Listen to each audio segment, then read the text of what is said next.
My student told me everything you did, Lo Wang. Thank you. Everything? Everything.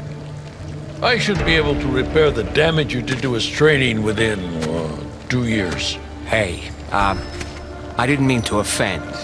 I can be, a dickhead sometimes. We all have our own path. You are not called to the silence. To pursue it would be folly.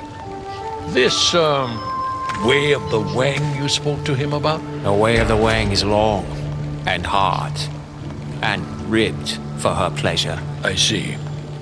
Well, good luck with that. So I've just finished Shadow Warrior 2, and it turns out it's quite an enjoyable game. I was very surprised. It came out in October last year, and it's the sequel to Shadow Warrior, which was a very old game from back in the days when Duke Nukem was, Duke Nukem 3D was a hit, and Doom 2, these days. But it does carry a lot of old school flair in the sense that it has a lot of humor, it has a lot of dirty jokes, a lot of dick jokes. I mean, the main character's name is Lo Wang, so that for itself speaks for that.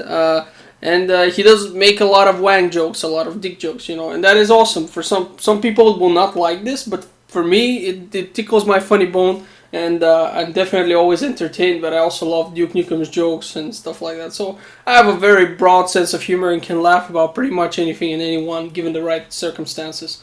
So without further ado, I'm going to start with the negatives. And one of the first things that I noticed actually is the fact that some faces are inconsistently ugly compared to others. Now, I don't mean it like in games like Mass Effect Andromeda and stuff. They are not intentionally uglified. They're just, for some reason, obviously they didn't handle the character model so well. And some faces appears a bit smeared and stuff. And this is not always the case. I think it's also a graphics problem. I'm not quite certain. But, some are just uglier than others. Some look like they have a lot less detail for that reason mostly. Like they didn't put enough work in secondary objective faces, stuff that, enemies and stuff that you would see. Sometimes if you take a closer look at them, they look smeared and they just don't look like they have enough polygons on their face. That's all. Another thing that I noticed and that really infuriated me is because, okay, let me explain about this game. This game is a first-person shooter with RPG elements. So you level up, you collect different gear, you insert different kind of stones and stuff into your weapons to improve their stats. So it is very similar to games like Borderlands, Dying Light, Dead Island, this kind of games where you have a more open world style. Although here the world's not really open, not at all. As a matter of fact, you do have separated levels and you teleport to them, but the levels themselves are pretty open, although you always have one mission on each level. So that is the thing that I'm talking about here. You get side missions. For example, you get 5 side missions, and 2 of the objectives are on the same map, and there aren't that many maps, but I'll get to that. So you have a loading screen, to get to that side mission every time when you activate it. So if you are like me and you know that there's another objective on this map, you want to switch the mission, after you've done the first objective, and it tells you return to the quest giver to return the quest. Instead of doing that, you first switch to the next quest while you're still on that map and go do that as well, get the return to the quest giver, and then when you return in town, you can return both quests and skip one loading screen. And that sounds like a smart thing to do. But as soon as you switch your mission, your quest, the other quest is reset, which is crazy. I've never seen this before. And I realized this when I came back to town. I realized that when I switched to the first quest, it told me, hey, go back to the map and do it. And all the conversation played on you and everything like the quest had just started. This is not a bug or something. This is what happens in this game. And it really annoyed me because it forced me to replay, and it also kills your ability to do certain things at the same time. It's a time stretching. They pad out more time in the game, and I hate it when developers do that because it's just a bad practice. Don't do that. It's stupid.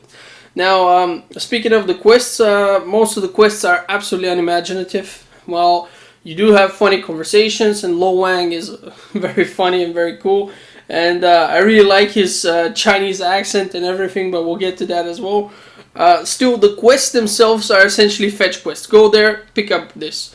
Go there, kill this guy. Just MMORPG fare. And there aren't that many. You have maybe, I don't want to exaggerate, but maybe 15 quests, 15 side quests, and like 5, 6 main quests, something like that. So you got 20 quests in total, and they couldn't be bothered to make 20 interesting quests. I don't know. It's just okay. The combat system in the game is enjoyable, so you gotta fight your way there, and so that makes it worthwhile. But by the end of the game, I found myself skipping enemies because it just felt like I was wasting time at this point. It all felt so familiar. Doesn't help the fact that most of the maps are not most of the maps. All the maps are essentially recycled. You have, I think, like 4 or 5 maps. Maybe there's like one more or two more.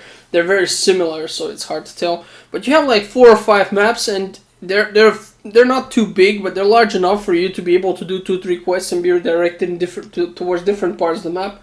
But for some reason, many times, many of the quests will literally take you to the same spot because they have a usable object there, and they're gonna make the quest being there. So essentially, what happens is, you go there and you activate something, and then you have a complete different quest a bit later, and it makes you go through the same path to the same place, and it's even that far. It's even that much identical to the previous quest that somewhere on the way there's a gate, and when you reach the gate, it tells you, go kill this guy to get a key, and you literally have to go to the same place where you went to the previous quest and literally kill the same guy for a different key to open that door. Last time it was a normal key, now it's a magical key and whatnot. Just it's always the same. And again, the combat system carries the game. It's fun. The jokes carry the game, and the pretty visuals carry the game. But after 10 hours or so, you're going to start to feel fatigued from this. Now, the textures sometimes will load very slowly. Like, you will enter a room, talk to someone, and the walls and the faces and everything, you've seen it for sure, will look smeared, like the game hasn't fully loaded yet.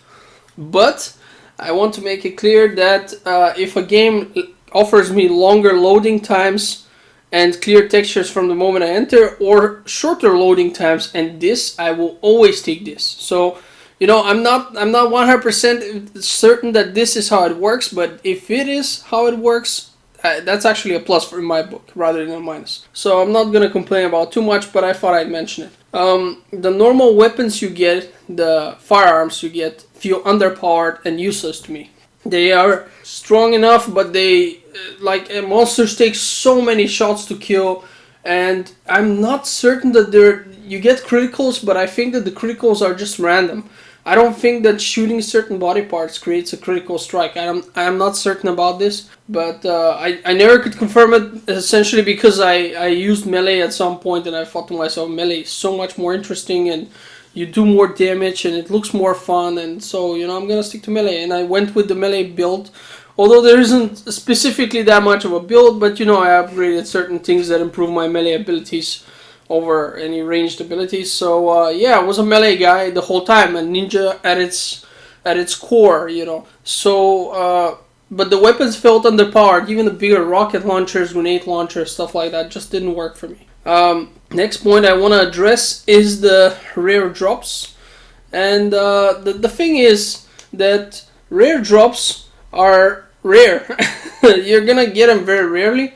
But in a game like Borderlands, where you have so many things to do, such big maps to explore, just a lot of reasons to play hours and hours on end, here it just feels like the content is just much less, okay? And it just doesn't just feel like that. It is actually much less. It's uncomparably less. So you should make, in my opinion, the rare drops more often, simply because most players will never see them otherwise. And that sucks. Why don't you let your players get to see the coolest parts of the game? I mean, I got I think weapon-wise 6-7 drops throughout my playthrough or something like that were of epic quality. And that is within 10 hours. And for this game, it felt for me like there should be more. In general, also, there are a few weapon drops. Like, you kill enemies, almost no enemies drop weapons. Only twice through the whole game did I find a container containing a weapon. So I open a chest and a weapon pops out. That was only twice. So it feels to me like they could have made better drop system, simply because they weren't obviously certain what kind of game they were making. They wanted something akin to Borderlands. You have the different grades and tiers of weapons, but the game is just too small to accommodate that. Where you have Borderlands with 1 million weapons, but then you have so many hours of content, such big maps, so it's such a complex fighting system, all works really well there because it is thought out and there are a lot of resources put into this. And this game, while being entertaining, is just a much smaller game, and therefore you need to scale everything down. And I don't know how much they did that. It's hard to tell through one playthrough only. Okay, so I'll move on. Many of the skills are obsolete, and that is something that some people maybe will not agree with me completely, but of course if you go like me, just melee, you're going to skip a lot of skills that could be useful for fighting. But then there are skills that, for example, I had the skill for your pickup range, the skill that increases the range at which you pick up stuff that's on the ground, okay? And certain things you can just pick up and they just fly towards you, like in Diablo and like in Borderlands, really. Just as you go closer to them, they just pop into your like health packs and stuff like that. But it doesn't seem to work well. I mean, according to the skill I've upgraded to the maximum, I should be getting things of a range of 10 to 15 meters or something like that. Now I'm not certain anymore. I haven't checked in a while, but it's supposed to be a really large area. And it wasn't like that. It felt like I would suck in only certain things, such as money, for example, and health. No, health not, just money really is the thing that worked. And money was only sucked in at a range of about 4 meters. I can tell, you see that it's not far. As you go closer to it, I actually went really slowly. So this skill felt like it wasn't working at all. And the pickup system for drops in general is very weird. Okay, weapons and stuff, you gotta press the action button to pick them up. That makes sense.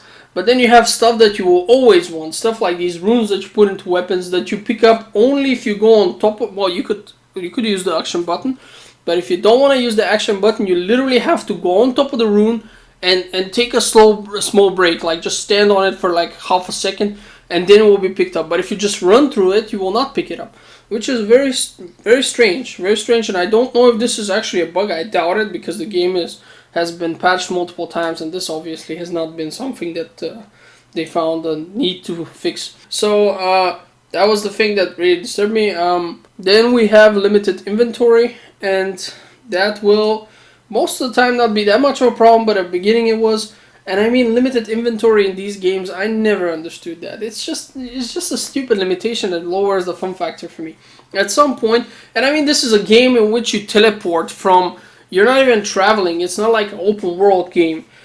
You have to teleport from the place you are straight to the town where you can sell the stuff. So this just seems like an unnecessary thing. It's not even a proper RPG where you intentionally apply these limitations to make the player waste more time and stuff. Games like Diablo and stuff, I can understand it. It sucks there, but it has a purpose that it fulfills, which is much greater than the purpose that is being fulfilled here. Because it's not just it's not in games like Diablo, obviously. It's not just having to make the game a bit more tedious and making the player spend more time, but because you get so many drops, and they really get a lot of drops, where the player has to ask himself. And also money is a problem in these games and stuff. In this game, money is not a problem. Literally after 4 or 5 missions, I already had more money than I could ever spend. By the end of the game, I had millions of whatever the currency is called. I forgot already. But so my point is that money is not an issue in this game, and selling stuff is pointless, really. So it's just a tedious thing to do. Give me a limitless inventory or something. I would appreciate it, but that's just my take on it.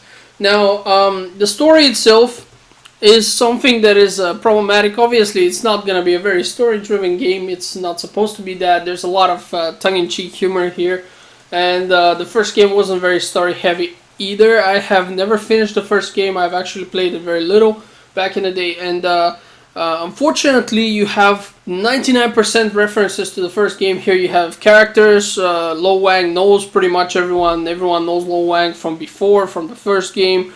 You see places and names mentioned all the time, but you have no idea what's going on. So what would have really helped here is one of those recaps of what happened last time, So like in Deus Ex, for example, Mankind Divided, where you have the 10-minute trailer before that explaining roughly what happened in the first game.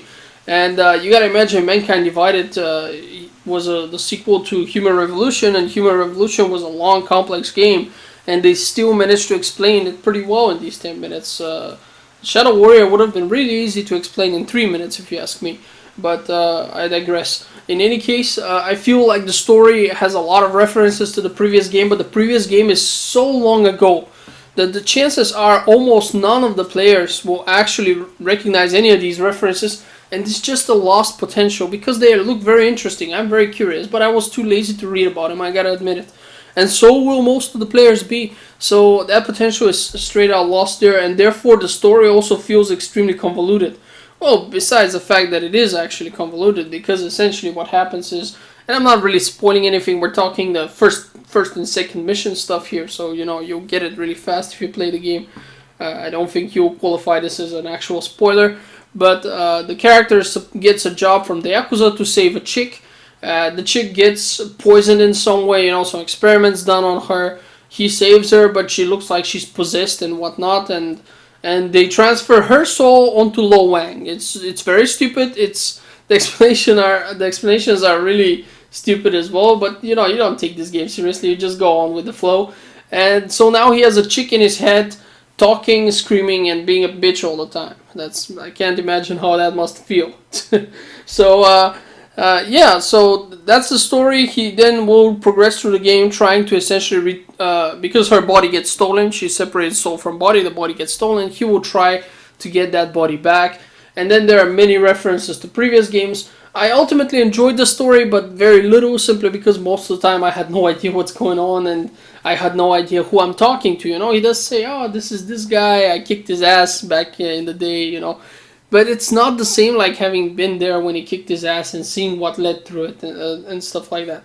So that's something that in my opinion here is definitely a lost potential situation. If we move on, the enemy types, now that's something that I will address as a plus a bit later. There are many enemy types, but there are some that are really annoying, especially the floating balls. You have these two type of maps. You have the city, where, you know, everything's neon lights and you got cyborgs that you're fighting and stuff, and then you got the forest where you're fighting demons and beasts. And I gotta say that the city is the more annoying part, simply because of the opponents. The opponents usually are very agile, they become invisible, so they're harder to see, they attack from all sides. But the most annoying ones are the balls. They're these flying balls that shoot rockets at you, and they just avoid you like the pest. If you're a melee character like me, they run around, they fly away, they try to avoid being hit. But even if you try to shoot them, they do the same thing, so they're really difficult to hit. They don't have that many hit points, but they don't die from one hit either. So, you know, these things can really slow you down, and it feels like these kind of enemies, I really don't know why games make these enemies. They're not challenging. It's not a it doesn't feel like I'm being challenged, and like it depends on my skills. It feels completely random. That's how it feels. They avoid in a random pattern. They go left, right. They don't have a pattern, and it's not realistic or something. It's just stupid and boring. And as soon as you start boring me, what happens is I'm gonna avoid fights. I'm gonna level up less because of that, and I'm gonna have less fun. And you don't want that, but you've achieved that with this particular enemy specifically. But a few others are kind of annoying too. But this is the one that I'm really angry about, and this is the enemy that I ended up avoiding. There's even one ball which is called Mother Ball or something like that. It's a bit bigger in size, and it has a lot more HP, and when you break it, several smaller balls come out, so they're harder to shoot too, you know. You think, alright, I finally dealt with this annoying mob, and then it just pops more out. So, you know, they even made a more annoying version of it.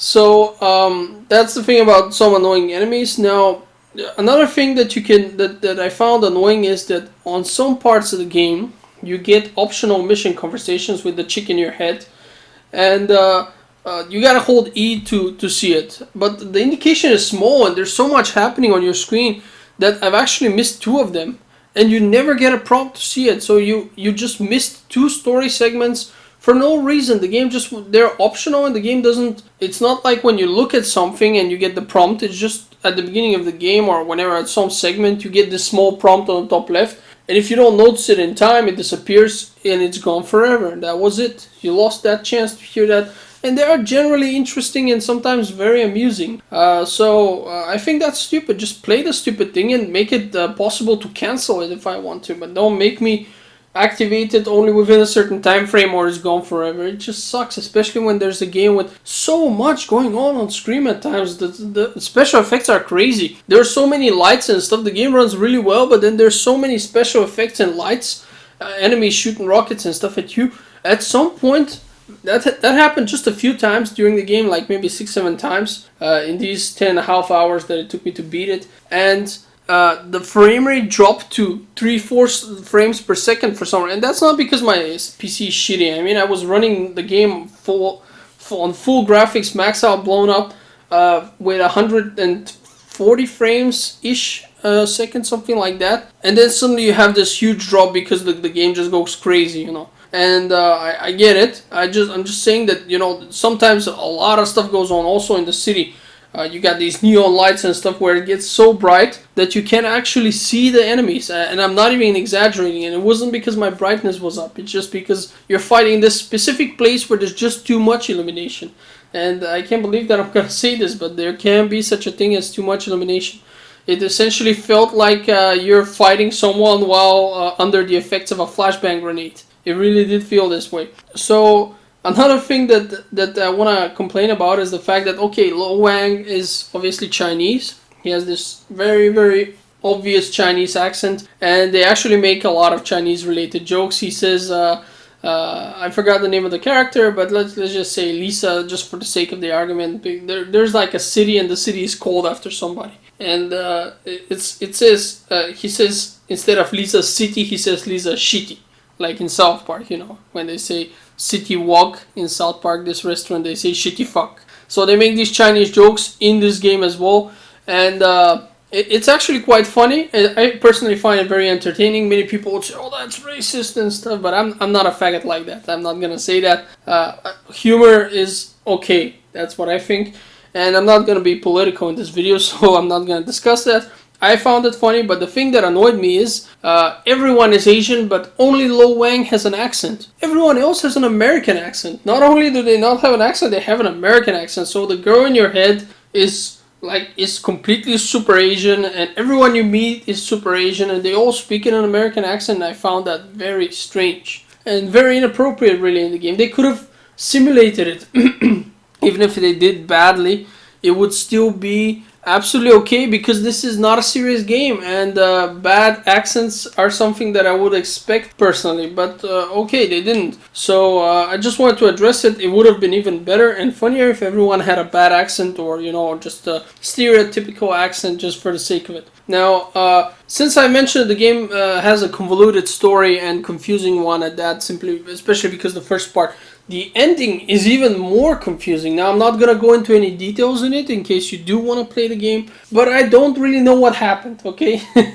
I'm not 100% certain. Like, if you ask me if you've played the game and you know what the ending is and you understood it and asked me to explain it, I would probably fail to give you an explanation which would actually be correct. The ending just confused me. It was fairly dumb, and I don't get it. I just don't get the last part of it. It's very confusing, and I don't approve of that. They could have made it more obvious and more. It's not complicated. It's just stupid to such an extent that it makes no sense. Even some of the characters say this is stupid.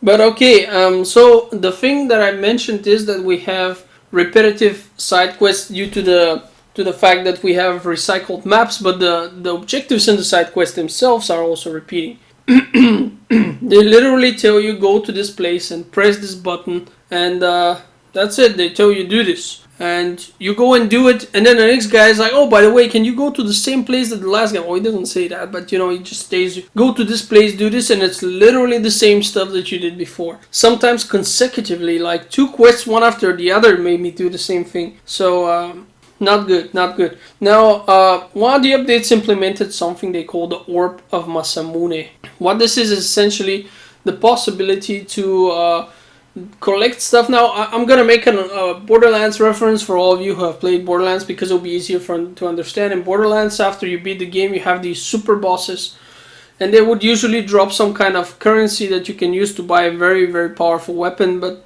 the currency sorry about this, but the currency would be would be hard to get. You know, you would have to do a lot of grinding, killing these bosses multiple times. It's not something you can get with one kill.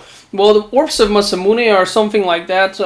You get to do these challenges, or you get to kill specific enemies which are more powerful than others, and they will drop you a few of these, and then you can collect a certain amount and upgrade weapons.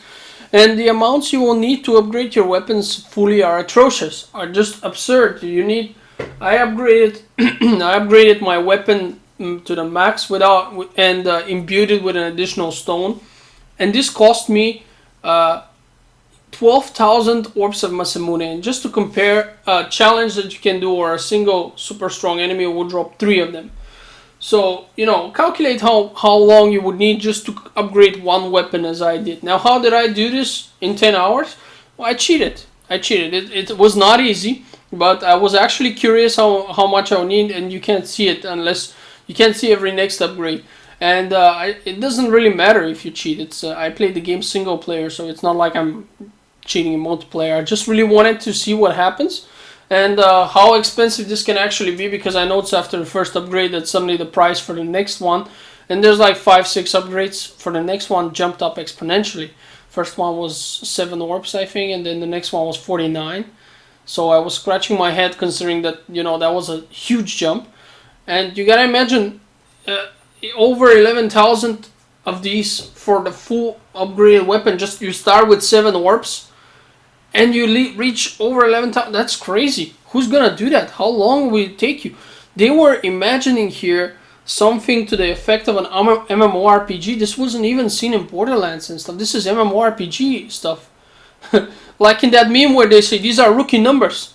You need to pump up those numbers. It's crazy. Nobody could do this. If you're curious how I cheated, I used a program called Cheat Engine, which has a hex editor, and it took me quite a while because I'm not experienced with it, and I had to basically find out exactly which numbers to modify to actually increase it. It was very annoying. If anyone has specific questions, this is how I do it. This is how I did it. In the hex editor, basically in this cheat engine, you can start a game search. You enter a number, and this number can correspond to any kind of number in the game.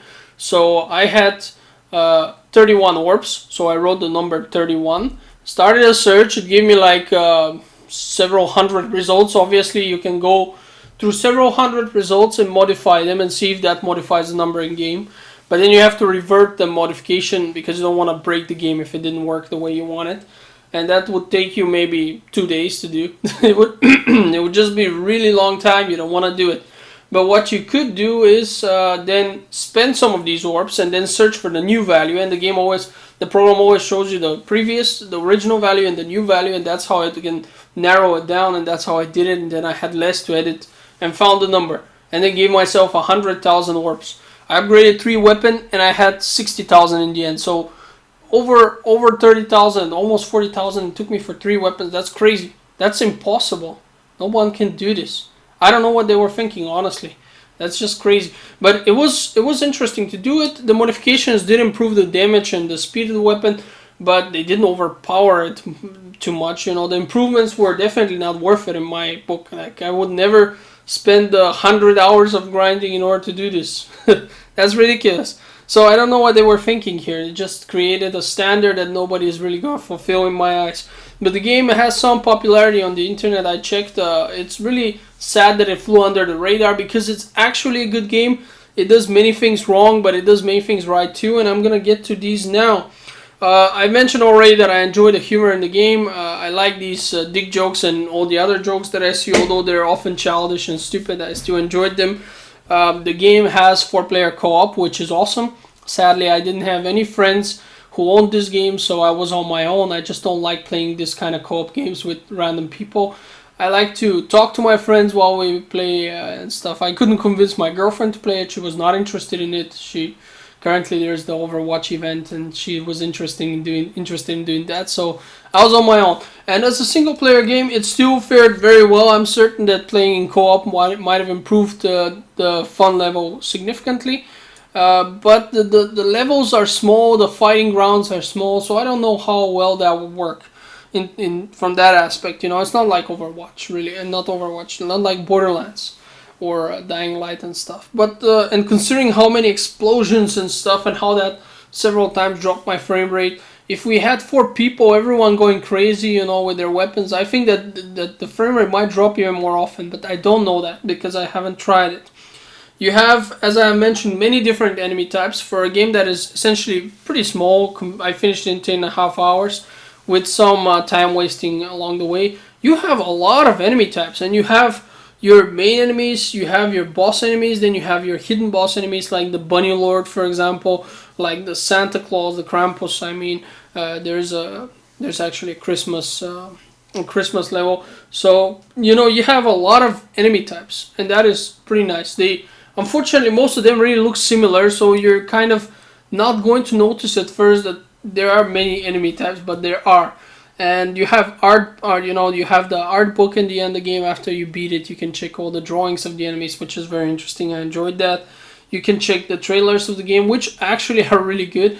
And this game also feels like a mix between the games I mentioned and Serious Sam, because the game throws a lot of enemies at you and you just maul through them. And inside the game, they have arcades with Serious Sam. If you put a coin in them, they play some kind of metal music, which is pretty good for what it is. And obviously, Alienware in some way maybe was here sponsor or something, because Lowang has an Alienware laptop, and you see the logo several times throughout the game, and several other games are advertised as well. Another thing that I like here is that you have quick travel. And you teleport. You don't need to run from A to B. This can be very annoying in some games, and especially smaller games like this try to intentionally create some kind of time padding aspect where they force you to travel slowly just so you can waste more time. I do not approve of that. I don't appreciate it, and I'm happy that it's not the case here.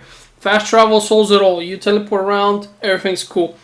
You have, as I mentioned, lots of dick jokes. You have in your cave where there's your blacksmith and stuff, you have a sword that I found just randomly. It's not usable, and I mean a sword is probably not the right description. I call it more of a mace or something that essentially looks like a huge dick with a handle. It looks like a giant dildo. And then you have the melee attacks, which I told you I was using, and they are extremely satisfying. Very, very few first-person shooters actually manage to do melee well, and this is one of them. I enjoyed melee, and it was a lot of fun. It just works well. The skills are well combined, and it was done well. Now, the fact that it is having some RPG elements for me was a plus. I enjoyed it. I found it to be awesome. Some people might not like that, but I personally like leveling up and stuff like that. So for me, this was cool. And especially the fact that also just normal kills grant you experience. Some games do it differently, and that's something that I don't approve of. I like classical, give me experience for quests, give me experience for stuff I do, and give me experience for enemies killed. Because if you don't give me experience for enemies killed in a game where you want me to kill enemies, I will oftentimes avoid combat because it doesn't pay off except for the pleasure. But the pleasure runs off after a while, you know. Unless you have some overpowered weapon where you mow through the enemies, but that has not been the case with me. The voice acting in the game, while I told you that they speak with American accent, the voice acting itself was very good. I felt like the game was they put enough love into it. You know, the jokes were delivered very well. The emotions are good, except the negative ones. There's one part where somebody dies, and then somebody else is expressing their grief with it. This is not presented well because you cannot take these things seriously in a game that is so unserious and just trying to be so tongue-in-cheek and stuff. So, you know, this obviously didn't work for me, but in general it did work.